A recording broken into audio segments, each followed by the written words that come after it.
Hello friends, welcome to my YouTube channel. आज हम लोग संपूर्ण हिंदी से संबंधित 30 मोस्ट इम्पॉर्टेंट क्वेश्चन की प्रैक्टिस करेंगे जो सभी प्रतियोगी परीक्षाओं के लिए बेहद ही महत्वपूर्ण है, जिनमें से भी हिंदी पूछी जाती है। और ये सारे वही क्वेश्चन होंगे जो कई बार रिपीटेड क्वेश्चन हैं, जो कई एग्जामों में बार बार से लगातार पूछे जा रहे हैं। और संपूर्ण हिंदी की प्लेलिस्ट आपको हमारे चैनल में मिल जाएगी, आप लोग जाके देख सकते हैं। और अगर वीडियो अच्छा लगे तो चैनल को सब्सक्राइब करें, वीडियो को लाइक करें, कमेंट करें। चलिए देखते हैं यहाँ पे पहला क्वेश्चन पूछा गया है आपसे। अब यहाँ पे पहला क्वेश्चन पूछा गया है, ब्रज भाषा है, मतलब जो ब्रज भाषा होती है वो कौन सी हिंदी के अंतर्गत आती है? तो ब्रज भाषा आती है पश्चिमी हिंदी के अंतर्गत। कौन सी हिंदी के अंतर्गत? पश्चिमी हिंदी के अंतर्गत ब्रज भाषा को रखा गया है। तो यहाँ पे हमारा ए ऑप्शन बिल्कुल ही सही हो जाएगा। देखते हैं अगला क्वेश्चन। अब यहाँ पे दूसरा क्वेश्चन आपसे पूछा गया है, मगही किस भाषा की बोली है? तो मगही है किसकी बोली है? बिहारी भाषा की बोली। किसकी भाषा की? कौन सी भाषा की? बिहारी भाषा की मगही जो है बोली है।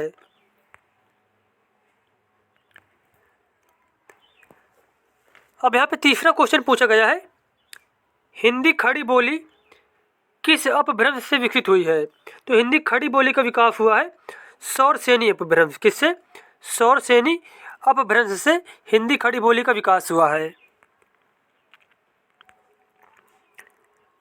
अब यहाँ पे चौथा क्वेश्चन आपसे पूछा गया है, भाषा के आधार पर भारतीय राज्यों की पुनः संरचना की गई थी।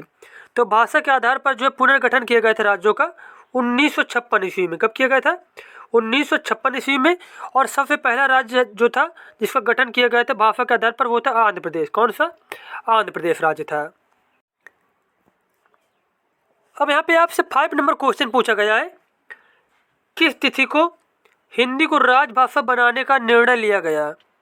तो हिंदी को राजभाषा बनाया गया था 14 सितंबर 1949 को। कब बनाया गया था? 14 सितंबर 1949 को बनाया गया था। और इसी वजह से 14 सितंबर को हिंदी दिवस के रूप में मनाया जाता है।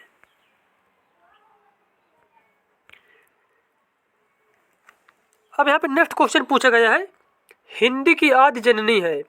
हिंदी की आदि जननी कौन सी भाषा है? तो है संस्कृत भाषा। कौन सी भाषा? संस्कृत भाषा जो है हिंदी की आदि जननी है। अब देखो यहाँ पे पूछ लिया गया आपसे, हिंदी दिवस किस दिन मनाया जाता है? अभी हमने बताया था हिंदी दिवस मनाते हैं 14 सितंबर को। कब मनाते हैं? 14 सितंबर को मनाते हैं।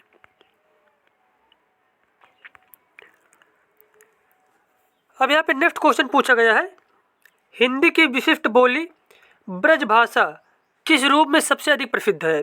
तो ब्रज भाषा का जो सबसे ज़्यादा उपयोग किया गया वो किया गया है काव्य भाषा के रूप में। किसमें? काव्य भाषा के रूप में।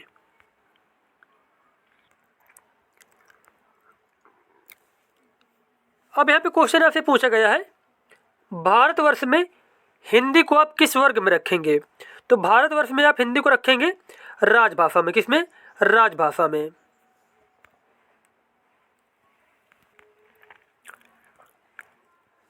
अब यहाँ पे 10 नंबर क्वेश्चन पूछा गया है, हिंदी किस भाषा परिवार की भाषा है? हिंदी किस भाषा परिवार की भाषा है? तो यह भारोपी परिवार की। कौन सी परिवार की? भारोपी परिवार की है। नेक्स्ट क्वेश्चन आपसे पूछा गया है, भारत में सबसे अधिक बोली जाने वाली भाषा कौन सी है? तो भारत में सबसे अधिक बोली जाने वाली भाषा हिंदी है। सभी को मालूम होगा कौन सी भाषा है? हिंदी भाषा जो है भारत में सबसे ज़्यादा बोली जाती है।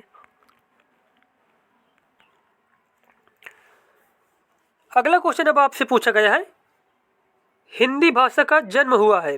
हिंदी भाषा का जन्म कैसे हुआ है? अपभ्रंश से हुआ है। किससे?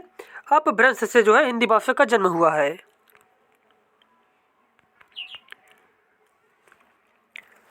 अब यहाँ पे नेक्स्ट क्वेश्चन पूछा गया है, निम्न में से कौन सी बोली अथवा भाषा हिंदी के अंतर्गत नहीं आती है?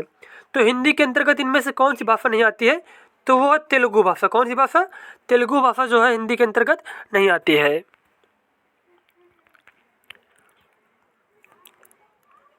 अब यहाँ पे नेक्स्ट क्वेश्चन पूछा गया है, हिंदी की विशिष्ट बोली ब्रज भाषा किस रूप में सबसे अधिक प्रसिद्ध है? तो ब्रज भाषा सबसे ज़्यादा प्रसिद्ध है काव्य भाषा रूप में, किसमें? काव्य भाषा के रूप में।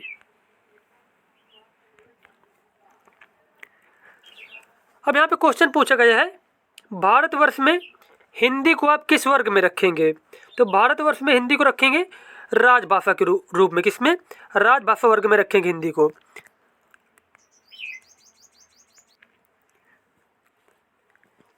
अब अगला क्वेश्चन यहाँ पे पूछा गया है, ढूंढाड़ी बोली जाती है। ढूंढाड़ी कौन से क्षेत्र में बोली जाती है? तो यह बोली जाती है पूर्वी राजस्थान में। कहाँ पे? पूर्वी राजस्थान की जो बोली है वह ढूंढाड़ी बोली है।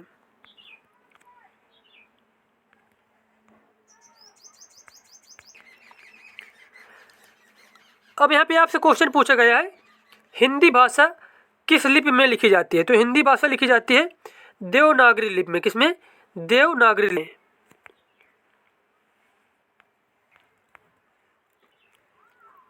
अब यहाँ पे नेक्स्ट क्वेश्चन पूछा गया है, हिंदी भाषा की बोलियों के वर्गीकरण के आधार पर छत्तीसगढ़ी बोली है। तो छत्तीसगढ़ी बोली किसके अंतर्गत आती है? तो ये आती है पूर्वी हिंदी के अंतर्गत। किसके अंतर्गत? पूर्वी हिंदी के अंतर्गत।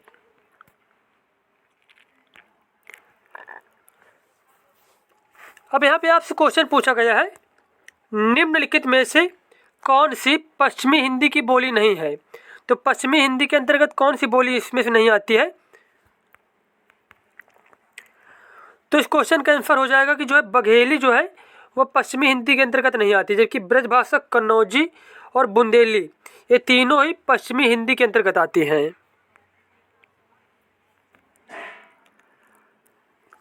अब यहाँ पे नेक्स्ट क्वेश्चन पूछा गया है, दक्षिण भारत हिंदी प्रचार सभा का मुख्यालय कहाँ स्थित है?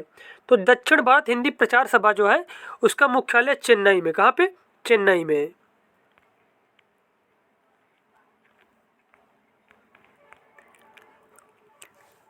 अब आपसे यहाँ पे क्वेश्चन पूछा गया है, हिंदी भाषा के विकास का सही अनुक्रम कौन सा है?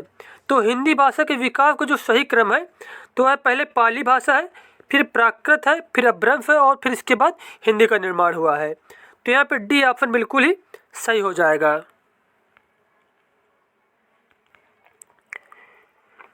अब यहाँ पे नेक्स्ट क्वेश्चन पूछा गया है, संविधान के अनुच्छेद 351 में किस विषय का वर्णन है?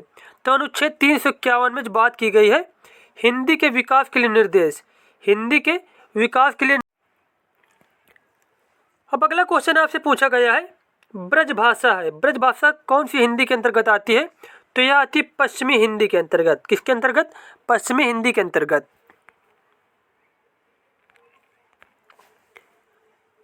नेक्स्ट क्वेश्चन पूछा गया है, हिंदी खड़ी बोली किस अपभ्रंश से विकसित हुई है? तो हिंदी खड़ी बोली का जो विकास हुआ है वो हुआ है सौरसेनी अपभ्रंश से। किससे? सौरसेनी अपभ्रंश से। अगला क्वेश्चन पूछा गया है, हिंदी की आद्य जननी। यहाँ पे कुछ क्वेश्चन रिपीट हो गए हैं, चलिए कोई बात नहीं। हिंदी की आद्य जननी है तो हिंदी की आद्य जननी कौन सी है? संस्कृत है। कौन सी है? संस्कृत।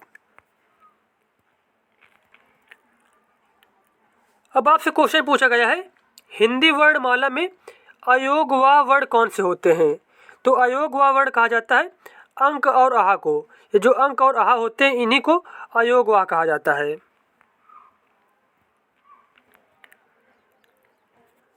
नेक्स्ट क्वेश्चन यहाँ पे पूछा गया है, वर्णमाला कहते हैं। वर्णमाला किसको कहते हैं? वर्णों के व्यवस्थित समूह को वर्णमाला कहते हैं। वर्णों के व्यवस्थित समूह को वर्णमाला कहते हैं। अब अगला क्वेश्चन पूछा गया है आपसे, निम्न में से कंठ ध्वनियाँ कौन सी हैं? इनमें से कंठ ध्वनियाँ कौन सी हैं? तो का और खा जो है ये कंठ ध्वनियाँ हैं। अब देखो यहाँ पे जो प्रथम वर्ण के अक्षर होते हैं का, खा, गा, घा, ये सारे ही आते हैं कंठ ध्वनियों के अंतर्गत, जबकि अंगा जो होता है तो वो आता है नासिक ध्वनियों के अंतर्गत। तो यहाँ पे हमारा डी ऑप्शन बिल्कुल सही हो जाएगा, कंठ ध्वनियाँ जो है का और खा है।